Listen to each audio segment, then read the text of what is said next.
There's a lot of talk about feedback inside of organizations, and we keep hearing about things like radical candor or being brutally honest. And people have been asking me my thoughts on whether or not I think this is a good thing or whether I think this is a bad thing.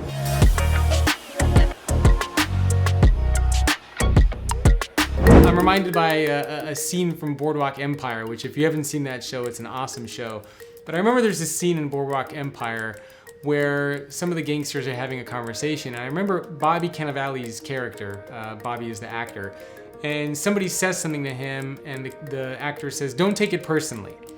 And Bobby Cannavale turns over to them and he says, "I'm a person.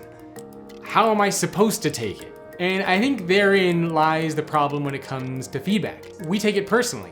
Whether it's radical feedback, whether it's soft feedback, the challenge is how do we receive feedback? And so I wanted to give you an exercise, something that you can do that will help you receive feedback in an effective way, and then help you decide whether or not you should do anything with that feedback, whether you want to take it in and make change, or whether you should just dismiss that feedback as something that's not really relevant. This exercise actually comes from therapy. I have a family of therapists, my mom's a therapist, my father-in-law's a therapist, so I'm around a lot of therapists. And in couples therapy, there's a really interesting exercise that they do. When a couple goes in and two people are sitting there and somebody presents feedback that they would like to share to the other person. Then the therapist will say, "Okay, now Jacob, I want you to strengthen that person's argument."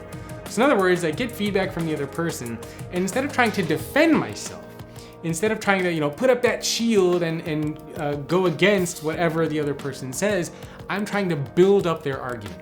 So for example, let's say you get feedback that says, well, you are not an effective communicator sometimes, or you could be more organized, or you could be a better project manager. It's very tempting to right away say, well, what do you mean? I'm a great communicator. I'm super organized. I'm an awesome project manager.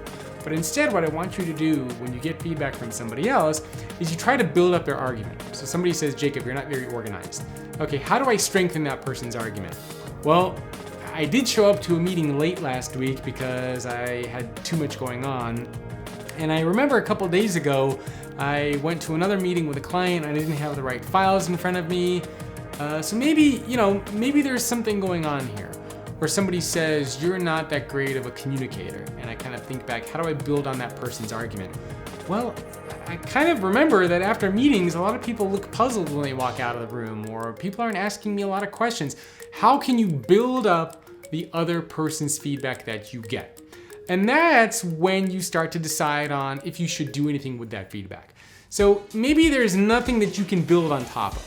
Right? Maybe you just had an off day. Maybe it was just a one-off situation. And somebody says, "Jacob, you're not that organized." And I think, well, wait a minute. I'm always to my meetings on time. My clients are always telling me that I'm organized.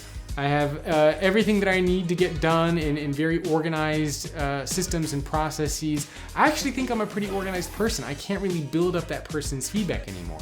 That's when I can decide, okay, well, maybe I'm not going to take that feedback to heart. Maybe that's feedback that I'm going to dismiss.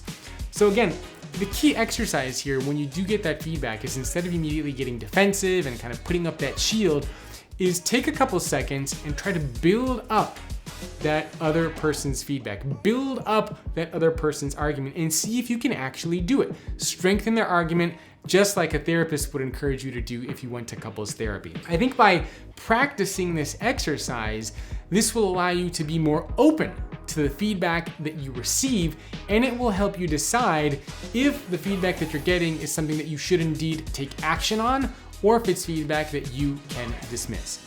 Thanks again for tuning into the show, and don't forget to go to 6leadershiptrends.com to grab a copy of my brand new PDF, which is going to walk you through the 6 trends that are shaping leadership and what it means to be a leader. And it will also give you action items for what you should be doing for each one of these 6 trends to adapt and evolve so that you can be a better leader in the future of work. Again, that is 6leadershiptrends.com. You can either spell out the number 6 in the URL or just use the number 6 in the URL. They will both take you to the same place. Thanks again for tuning in.